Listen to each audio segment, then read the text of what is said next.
Assalamualaikum warahmatullahi wabarakatuh. Perkenalkan, nama saya Gary Almidi, saya dari kelas 2 TIE. Di sini saya ingin menjelaskan makalah yang mana makalah ini matkulnya adalah KWN atau kewarganegaraan. Jadi di sini makalah saya berisi tentang strategi untuk membangun negara dalam bidang pendidikan di Indonesia.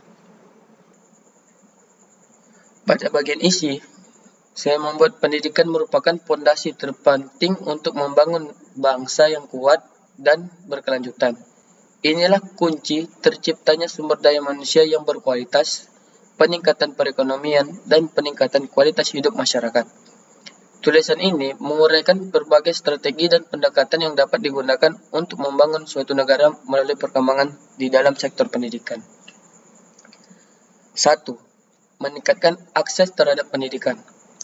Salah satu awal dalam membangun suatu negara melalui pendidikan adalah dengan meningkatkan hasil terhadap pendidikan. Hal ini termasuk menyediakan pendidikan dasar yang berkualitas dan terjangkau bagi seluruh warga negara. Beberapa strategi yang dapat diterapkan dalam konteks ini adalah 1. Wajib belajar. Wajib belajar di sini, negara dapat menjadikan pendidikan dasar bagi semua anak. Dengan membuat pendidikan dasar menjadi hak yang wajib, negara dapat memastikan bahwa setiap anak mendapatkan akses ke pendidikan yang diperlukan untuk pengembangan pribadi dan kemajuan masyarakat. Kedua, bantuan keuangan. Bantuan keuangan, negara dapat memberikan bantuan keuangan kepada keluarga yang membutuhkan untuk memastikan bahwa biaya pendidikan tidak menjadi hambatan. Pada bantuan keuangan ini, program-program yang bagus untuk disalurkan adalah beasiswa dan bantuan pendidikan lainnya yang dapat membantu keluarga yang kurang mampu memenuhi kebutuhan anak-anak mereka. 1.3. Infrastruktur pendidikan. Infrastruktur pendidikan di sini, negara harus berinvestasi untuk infrastruktur pendidikan yang memadai, termasuk pembangunan sekolah, pengadaan buku teks, dan penyediaan sarana transportasi bagi siswa yang tinggal di daerah terpencil atau yang susah dilalui oleh anak yang ingin bersekolah. Pada akses pendidikan yang luas, penting untuk memastikan bahwa semua warga negara memiliki akses yang setara ke pendidikan. Ini mencakup semua tingkat pendidikan, mulai dari pendidikan prasekolah hingga pendidikan yang tinggi. Pendidikan prasekolah di sini memastikan bahwa anak-anak dari semua lapisan masyarakat memiliki akses ke pendidikan prasekolah yang berkualitas untuk mempersiapkan mereka dengan baik sebelum menuju pendidikan yang dasar. Pada pendidikan dasar, menjadikan pendidikan dasar wajib dan gratis bagi semua anak, dan memastikan bahwa tidak ada biaya tersembunyi yang menjadi hambatan. Pendidikan menengah. Menjadi pendidikan menengah terjangkau dan dapat diakses oleh semua orang, terutama anak-anak dari keluarga yang kurang mampu dan di daerah terpencil. Pendidikan yang tinggi. Setelah melalui pendidikan menengah, pendidikan tinggi ini harus mempromosikan akses terhadap pendidikan tinggi melalui program beasiswa, pinjaman pendidikan, terjangkau, dan program pembiayaan alternatif. 2. Pertimbangan terhadap kelompok rentan secara sosial. Dalam upaya meningkatkan akses terhadap pendidikan, penting untuk mempertimbangkan kelompok rentan secara sosial seperti anak-anak yang tinggal di daerah terpencil, penyandang disabilitas, anak perempuan, dan etnis minoritas Cara kita untuk pendekatan khusus, caranya itu mengembangkan pendekatan khusus untuk membantu kelompok rentan mengatasi hambatan yang mereka hadapi dalam mengakses pendidikan. Dalam kemitraan dengan LSMM, bekerjasama dengan LSMM dan fokus pada pendidikan dan hak anak untuk mendukung kelompok-kelompok yang rentan. 3. Memperdayakan komunitas lokal. Mempromosikan partisipasi aktif masyarakat dalam pendidikan dan membantu meningkatkan akses pendidikan. Di dalam komunitas sekolah, harus membentuk komite sekolah yang melibatkan orang tua, guru, anggota masyarakat untuk mengelola dan memantau kualitas pendidikan di sekolah. Program pendidikan di sekolah ini digunakan untuk mendukung program-program pendidikan komunitas yang kemungkinan akses pendidikan di luar lingkungan sekolah formal, atau bisa dibilang yang non-akademik. Yang nomor 4, teknologi dan akses pendidikan. Teknologi dapat menjadi alat yang kuat untuk meningkatkan akses pendidikan di dalam era digital sekarang. Pembelajaran online dan sumber daya digital dapat memperluas akses pendidikan. Di dalam infrastruktur digital, kita harus memastikan akses ke infrastruktur digital termasuk internet, komputer, dan perangkat seluler. Dalam pembelajaran jarak jauh, dalam pembelajaran jarak jauh ini, kita harus mengembangkan program pembelajaran jarak jauh yang memungkinkan siswa untuk mengakses pendidikan dari jarak jauh. Pada materi digital, ini menyediakan akses ke materi pelajaran digital dan sumber daya pendidikan online yang berkualitas. 5. Pengurangan biaya dan beasiswa. Biaya pendidikan dapat menjadi hambatan besar dalam akses pendidikan. Oleh karena itu, penting untuk mencari cara untuk mengurangi beban biaya pendidikan. 1. Caranya dengan menggunakan program beasiswa. Membuat program beasiswa berdasarkan kebutuhan yang memberikan akses kepada siswa berbakat dari keluarga yang kurang mampu. 2. Pinjaman pendidikan terjangkau. Memberikan opsi pinjaman pendidikan dengan suku bunga yang rendah dan jangka waktu pembayaran yang tersedia untuk keluarga berpenghasilan rendah. 6. Meningkatkan kesadaran pendidikan. Meningkatkan kesadaran ini suatu hal yang penting untuk langkah awal yang penting untuk meningkatkan akses terhadap pendidikan. Masyarakat perlu menyadari pentingnya pendidikan dan hak mereka atas pendidikan.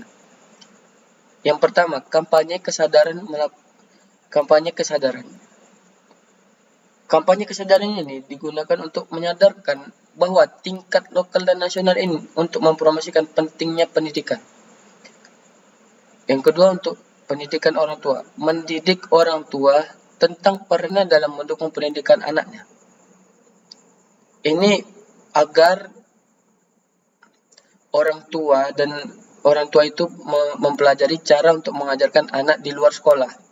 Makanya itu suatu hal yang penting untuk orang tua menyadarkan bahwa pendidikan itu penting bagi anak dan orang tuanya. 7. Kemitraan dengan lembaga swasta. Kemitraan dengan lembaga swasta dapat membantu meningkatkan akses terhadap pendidikan dengan memberikan alternatif dan sumber daya tambahan. Nomor 8. Evaluasi dan pemantauan secara terus-menerus.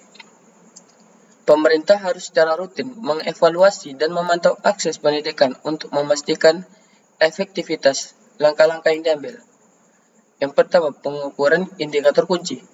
Mengukur indikator kunci seperti tingkat partisipasi, kelulusan, dan tingkat DO. Respon cepat. Merespon temuan evaluasi dengan tindakan cepat untuk memperbaiki masalah akses pendidikan. 9. Meningkatkan mutu pendidikan. Untuk meningkatkan mutu pendidikan bagi peserta didik, penting untuk menjamin mutu pendidikan selain meningkatkan akses.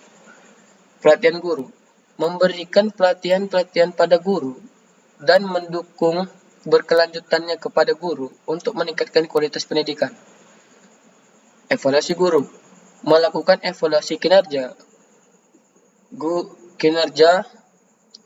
guru secara berkala untuk menjamin kualitas pendidikan yang baik. 10. Peran pemerintah dalam meningkatkan akses pendidikan. Pemerintah berperan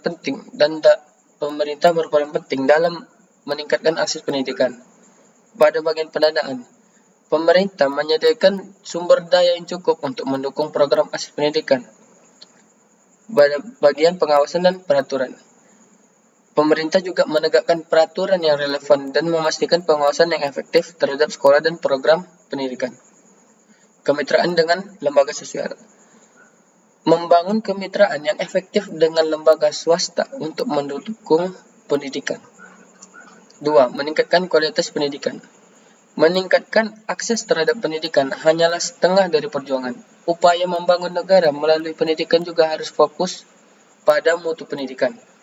Beberapa strategi untuk meningkatkan mutu pendidikan antara lain adalah: pada pelatihan guru, guru mempunyai peran sentral dalam pendidikan. Peningkatan kualitas guru melalui pelatihan, pendidikan, dan peningkatan keterampilan dapat memberikan dampak positif terhadap kualitas pendidikan yang diberikan. 2. Pengembangan kurikulum. Kurikulum di sini harus relevan dengan kebutuhan dan perkembangan masyarakat. Negara harus terus memperbarui dan menyesuaikan kurikulum dengan perkembangan zaman, teknologi, dan tuntunan pasar kerja. 3. Pengukuran kinerja. Negara dapat mengadopsi sistem pengukuran kinerja pendidikan yang objektif untuk mengidentifikasi kelemahan dalam sistem pendidikan dan membuat perbaikan yang diperlukan. 1. Pelatihan dan peningkatan kualifikasi guru. Guru adalah elemen paling penting untuk meningkatkan kualitas pendidikan. Mereka berperan penting dalam menyampaikan materi pelajaran, motivasi siswa, dan menciptakan lingkungan pembelajaran yang produktif. Oleh karena itu, investasi dalam pelatihan dan peningkatan kualifikasi guru itu sangatlah penting. Pada pelatihan guru yang berkelanjutan, guru harus memiliki akses ke pelatihan berkelanjutan yang membantu mereka memahami metode pengajaran terbaru dan perkembangan dari kurikulum.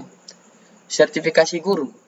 Sertifikasi guru ini diterapkan agar standar sertifikasi guru yang ketat untuk memastikan bahwa hanya guru yang berkualifikasi yang tinggi yang berada di kelas. 2. Terkait pengembangan kurikulum. Kurikulum harus senantiasa dimutakhirkan dan disesuaikan dengan perkembangan dan kebutuhan masyarakat. Saat ini, hal ini memastikan bahwa siswa menerima pendidikan yang tepat untuk kebutuhan masa depan mereka. Keterlibatan pemangku kepentingan, keterlibatan orang tua, pengusaha, profesional pendidikan dalam pengembangan kurikulum untuk memastikan relevansi kebutuhan pasar. Integrasi teknologi. Mengintegrasi teknologi ke dalam kurikulum untuk mendukung pembelajaran yang interaktif dan pemahaman konsep yang modern. 3. Pemantauan dan evaluasi mutu. Pemantauan dan evaluasi sistem pendidikan merupakan langkah untuk meningkatkan mutu.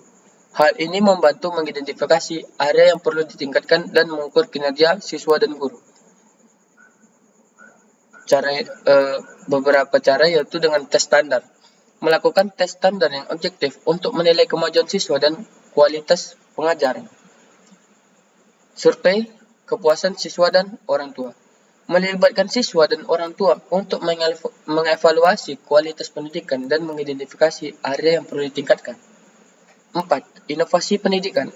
Inovasi merupakan kunci peningkatan mutu pendidikan dengan menggunakan teknologi dan metode pengajaran yang inovatif. Kita dapat menciptakan lingkungan belajar yang lebih efektif. Penggunaan teknologi, yaitu memanfaatkan teknologi seperti platform e-learning dan aplikasi pendidikan untuk menyediakan akses ke materi pembelajaran yang interaktif dan mudah diakses. Pada bagian instruksi berbasis proyek, menerapkan metode pengajaran berbasis proyek yang mendorong siswa untuk berpikir kritis, memecahkan masalah, dan berkolaborasi. Terima kasih. Itu cara untuk memajukan Indonesia dalam bidang pendidikan. Cukup sekian, terima kasih dari saya. Assalamualaikum warahmatullahi wabarakatuh.